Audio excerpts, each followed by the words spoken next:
You ever have one of those brilliant ideas for a gadget or a cool piece of art or some kind of helpful invention, but you just hit a wall? You have no idea how to actually make it? Well, today we're going to talk about the key that can unlock that potential. We're going to explore a tool that can take those ideas right out of your head and turn them into something real. I mean, what if you could invent a totally new musical instrument, something nobody's ever seen before, one that maybe responds just to a wave of your hand? Or, hey, what about building a little robot car? One that could zip around a room all by itself, perfectly dodging every single obstacle in its path. Or maybe you're a gamer. How cool would it be to create your very own handheld game console? Something that fits in your pocket and plays games that you designed. Now, I know, this all sounds like something straight out of a sci-fi movie, right? But believe it or not, all of these projects, and literally thousands more, they all start with one small, super powerful, and incredibly easy-to-use tool called Arduino. All right, so let's get into it.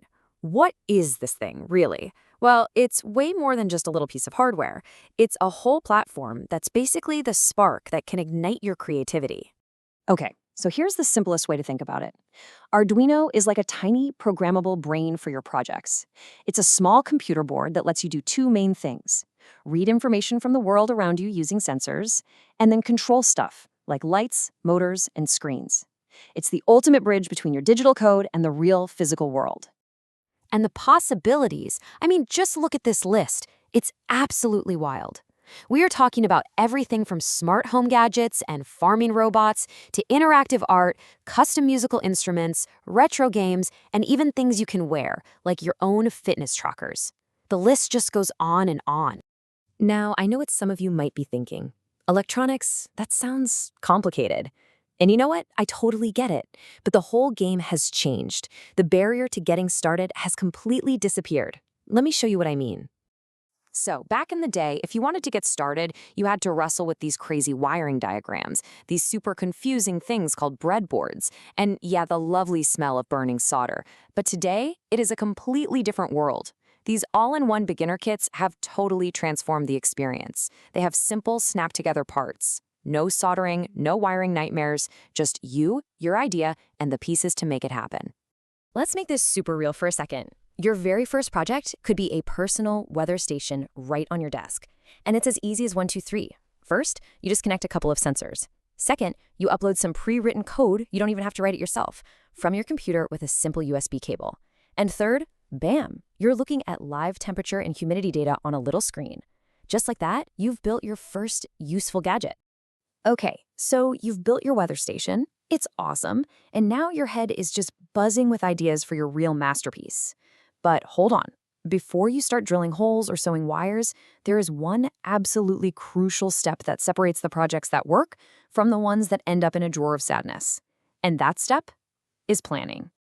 You have got to hear this advice from a real maker who's been there. They said, it's always a good idea to prototype first. They didn't try to build their entire complex music controller all at once. Nope. They started with just 2 buttons, 1 knob, and 1 fader to prove that the basic idea actually worked. Start small. And here's the secret weapon for prototyping: alligator clips. Seriously, before you make anything permanent, you use these clips to quickly connect and disconnect everything. It lets you test your code, swap out parts, and make changes in seconds. Trust me, this simple little step will save you hours of frustration later. So, as you plan, you gotta start thinking like a real designer. First question, how tough does this thing need to be? Is it just a showpiece you need for one photo? Or does it need to survive, say, an entire weekend at a big convention? Your answer tells you if simple sewing will work or if you need to plan for something way more heavy duty. Okay, next step, think about actually using it.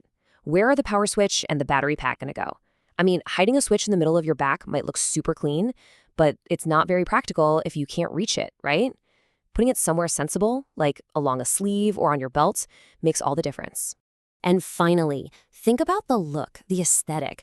Do you want to hide all the electronics to create this magical effect where people wonder how it works?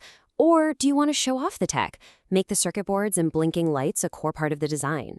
There's no wrong answer here, but it's a choice you've got to make before you start building.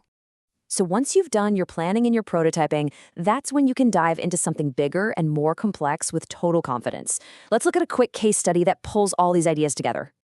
Check this out. This is a custom-built USB MIDI controller. You know, the kind of professional-looking gear that musicians and VJs use to control their software. It looks amazing, right? But it was built using the exact same principles we just talked about, starting small, prototyping, and planning everything out. And the way the creator explains it is just brilliant. They break the whole complicated project down into 3 simple parts. The body, that's the physical box, the enclosure. The nerves, that's the circuit, all the wiring connecting the buttons and sliders. And the brain, that's the Arduino board itself and the code that tells everything else what to do. Thinking about a huge project in these 3 layers makes it so much easier to tackle. All right, so now you've got the basic concepts. You understand the process of planning and prototyping, and you've seen an awesome example of what's possible. There's really just one last piece to this puzzle, and that's choosing the right tool for the job. See, not all Arduinos are created equal. This table is basically your cheat sheet.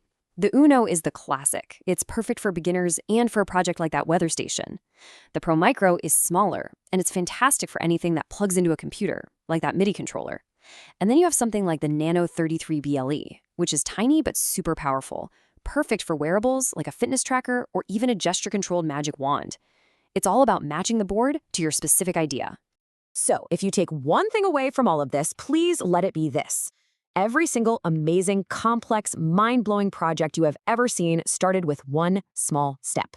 Connecting one light, reading one sensor, writing one single line of code. Don't let the amazing final result scare you off. Look, the tools have never been more accessible. The community online is huge and ready to help.